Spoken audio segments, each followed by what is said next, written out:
Cerys, mor lyfu dy weld i, sut wyt ti? Great, a mae'n lyflu weld ti fyd. O, a ti, mae'n deg i weid, ti ddim yn stopo i ti. It's the Confucian way. It doesn't matter how slow you go, just as long as you don't stop. Yn union, fi'n licio hwnna. Wel, llongyfeilliadau, mae yna gyfrol newydd gyda ti fan hyn. Out of chaos comes bliss. Mae'n teimlo fe bob tro ni'n cwrdd am, ni'n gael fatha lesson bach yn Dylan Thomas. Fi wrth fy modd, mae'n lyflu. Mae'n lyflu neud yna ti, ie. Mae'r enw ei hun di dod o barddoniaeth gan Dylan Thomas. Dath Pushkin Press, y publisher i fi, a gweud, sim di bod casgliad o gwaith Dylan Thomas am flynyddau, ac ti moyn, dod â un i ni, a newn ni cyhoeddi fe, yn wedi si, really, yes please, achos o'n i'n meddwl, lle ni wario'r haf diwetha, y cyfan, yn just darllen trwy bob o gwaith Dylan Thomas, ac oedd yn bleser uffernol. So ti wastad wedi bod yn fan enfawr o waith Dylan Thomas? Na, ti wedi bod yn fan enfawr o darllen, a fan enfawr o gwaith a sgrifen da, y pobl sy'n gallu chwarae dy geiriau. Ond mae nghariad i at gwaith Dylan Thomas really di datblygu ers i fi fod yn adolyn, ers i fi fod yn feichiog dy'n plentyn gynta, way back, 20 mlynedd yn ôl nawr. Ond ers ni, mae fel di teimlo fel, mae'r bydoedd Dylan Thomas di agor mas i fi, a mwy chi'n mynd nôl i nhw, fel Under Milkwood, y Child's Christmas, y barddoniaeth, y mwy maen nhw'n rhoi nôl. Mae'r geiriau yma, mae'r phrases yn aros dy chi, trwy eich bywyd. Be sy'n anhygoel am yr holl beth a amseru dy lyfr newydd yw fod Taylor Swift wedi sôn am Dylan Thomas ar ei albwm newydd hi. Absolutely, mewn chorus hefyd, heavy rotation. Amazing. Ond y peth gorau, achos oedd Bob Dylan in the 60s, Taylor Swift in the 2020s, y thing yw mae gwaith Dylan Thomas, a dyma beth sy'n mor arbennig amdano fe, mae fe'n relevant i bob generation. Pryd dath e mas oedd e'n radical. Dath e mas dy stael o ysgrifennu unigryw. Mae rhywun di sôn, he took the English language and made it sing. Achos dyma fe o teulu eitha modest. Oedd mame'n dod o teuluoedd ffermwyr o Carfyrddin, West Wales, ac ei dad yn gweithio fel English teacher yn yr ysgol. So, eitha humble, a oedd yn gael i gyd o'r influences Cymraeg, mynd i'r capel, gwrando ar sermons, yr holl rhythms mae'r priest a'r ministers yn gallu gwneud yn capeli Cymraeg. A wedyn y Mabinogion, Shakespeare, Donne, Auden, yr holl classics yn Saesneg. Ac o'r cauldron yma, dyma dath stael Dylan Thomas. Ac oedd neb wedi swno fel e cynt, a ta'n meddwl mae neb wedi swno fel e ar ôl. A mae'r ffaith o Taylor Swift wedi cynnwys i enw fe ar ei albwm hi. Mae'n mynd i fynd â Dylan Thomas i lefel arall, fi'n siŵr, o ran pobl yn cwestiynu ac yn dechrau darllen i waith e. Dwi'n gobeithio bod nhw'n mynd i. Oedd Patti Smith wedi gael, you're not Dylan Thomas and I'm not Patti Smith yw'r gan yn Taylor Swift. A mae Patti Smith ei hun wedyn mynd nôl ar y social media yn darllen a portrait of an artist as a young dog, ti'n modd, yn darllen Dylan Thomas ar Instagram. So, bydde Dylan Thomas, dwi'n meddwl, yn hapus iawn i feddwl bod y gwaith yma nath e gweithio oriau, oedd e'n obsessed, oedd e'n focused iawn i allu gwneud beth nath e. Bydde fe'n blesd ofnadwy i wybod mae generation newydd yn mynd i ofyn pwy yw Dylan Thomas. Pa mor boblogaidd oedd Dylan Thomas yn ei ddydd a'i waith hefyd? Wel, dyma beth sy'n really fascinating, achos dyma bachgen o Abertawe a West Wales. Oedd e'n byd enwog, yn enwedig in the English-speaking world. Oedd e'n mynd ar daith, ar teithiau tos i America, ac oedd e'n sell-out lecture halls.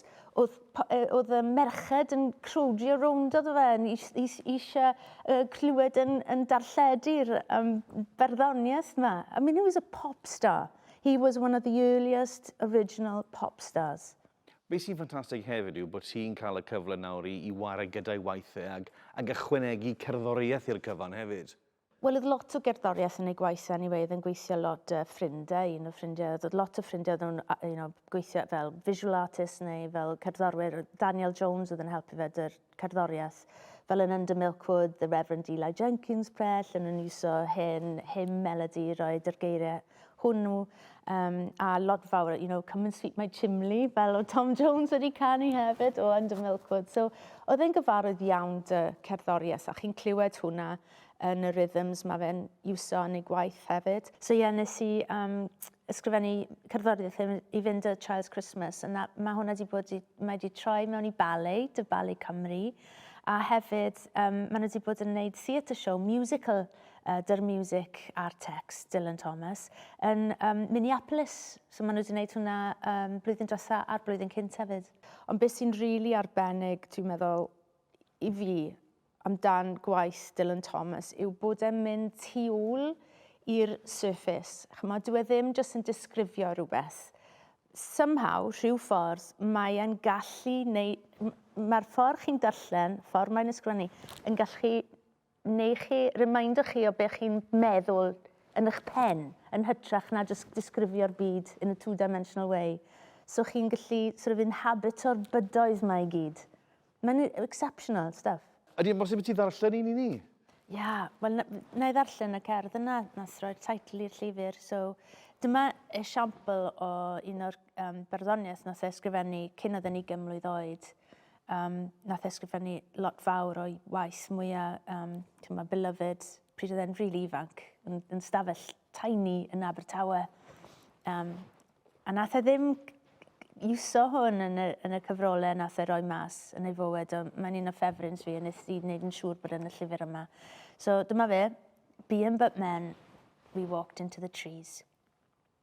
Being but men, we walked into the trees afraid, letting our syllables be soft for fear of waking the rooks, for fear of coming noiselessly into a world of wings and cries.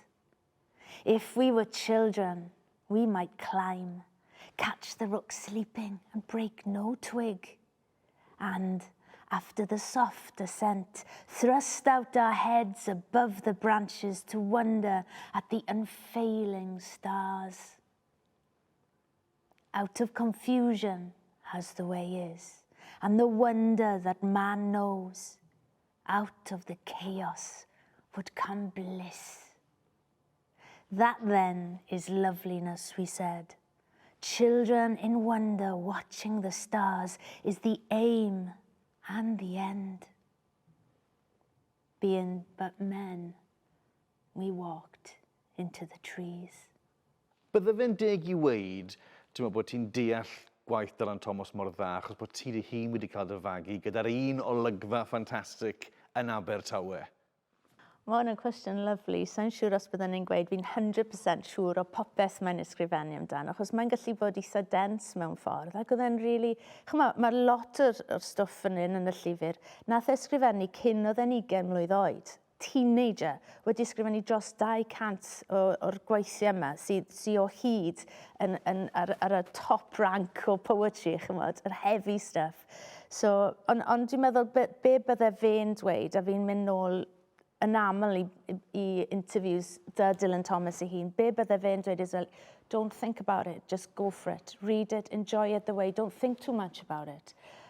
That's my job, chymod? Just enjoywch be chi moyn enjoyo, a deallwch be chi moyn cael mas o'r barddoniaeth ei hun. Cerys, yn ogystal â'r barddoniaeth, mae yna ambell i lythyr special tu hwnt yn y llyfr yn dos? Os, a ni mor falch oedd y State Stravinsky di roi caniatad i fi iwso fe yn y llyfr yma. Copi fi yw hwn, o'r llyfr early copy, ond wnaethon nhw adael fi iwso hwn, y llythyr yma, ysgrifennodd Stravinsky.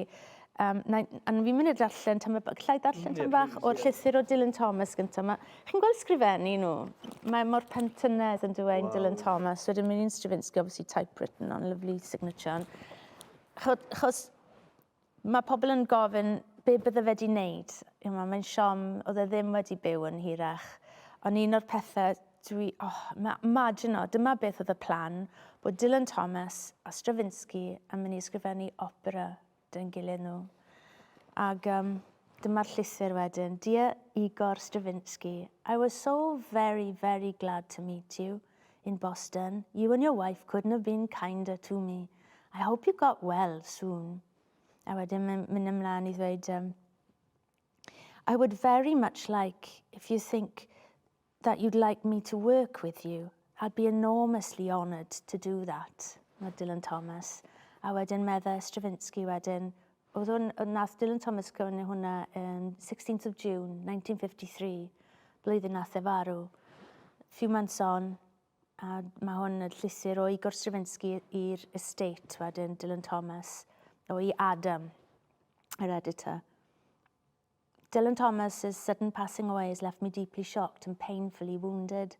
As you know, he was in New York on the first leg of his journey to my home in California, and we were both eagerly looking forward to getting better acquainted and working on the idea of an opera. Mae hwnna'n anhygoel. Mae'n rhoi cryd I rywun, yndi? Yndw e. A mae wedi gadael siwt gymaint o gems a magical worlds, chymod? Ydy e'n bosib I ti ddarllen un arall I ni? O, lycsyn ni. Llyn ni, achos dyma'r beth sy'n special am hwn, nes I iwso rai barddoniaeth nath e ysgrifennu pryd oedd e'n blentyn yn hwn. So, from the very earliest i'r rola nath e ysgrifennu. So, dyma'r un gyntaf gath ei gyhoeddi pan oedd e'n 11 blwydd oed, okay? A dim ond I gael ei cyhoeddi yn ardal Abertawe. So, peth arall am Dylan Thomas hefyd, mae'n gallu bod yn funny. And there's these lines that he'll just throw away. And it's like, oh my God, it's brilliant. Anyway, dyma the song of the mischievous dog. Dim ond hanner. There are many who say that a dog has its day and a cat has a number of lives. There are others who think that a lobster is pink and that bees never work in their hives. There are fewer, of course, who insist that a horse has a horn and 2 humps on its head. And a fellow who jests that a mare can build nests is as rare as a donkey that's red. A ti'n meddwl beth arall o'n I eisiau darllen? I feddwl, achos beth o'n I eisiau ffindo mas wrth roi hwn dy gilydd yn gweld pryd oedd y talent, pryd o'ch chi'n gallu sylweddoli'r talent, faint mor ifanc oedd e. A nas Uncle Colin fi wneud all these interviews daily, chymod, a'i mam, a'i plant, a pethau fel la. So, ble mae'r thing? So, amser y ti? So. Mae'n werth aros am. Honestly. Bod y llall oedd yn 11 oed yn sgwennu hwnna. O, fi'n gwybod. So, Flori nawr.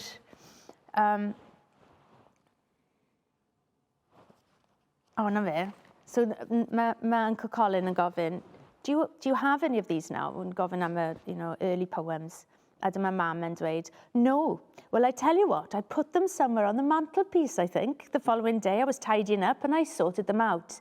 There was one lot I was going to burn, one lot I was going to keep. Well, I burnt the wrong ones. You're like, no.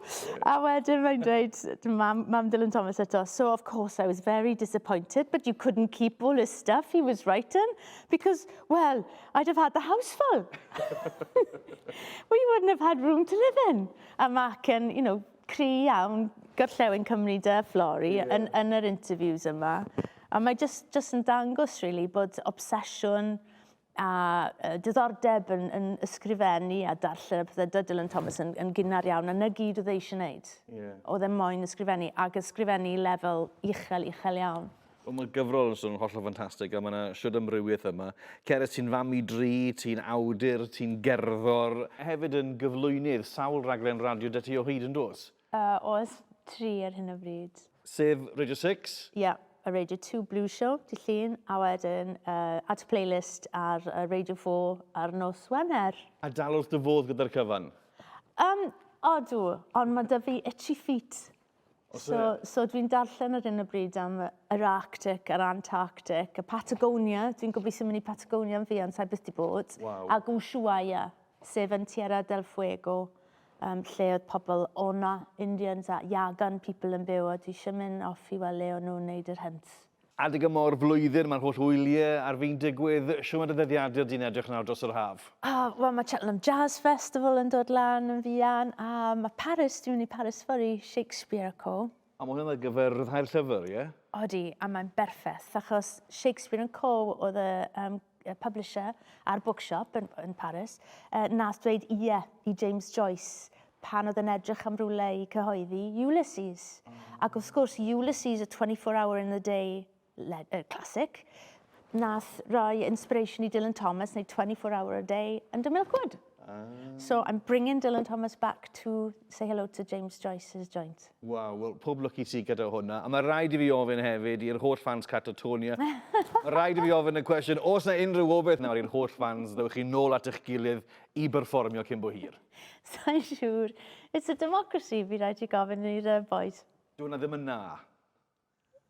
Dwi ddim yn... Ie, chwaith.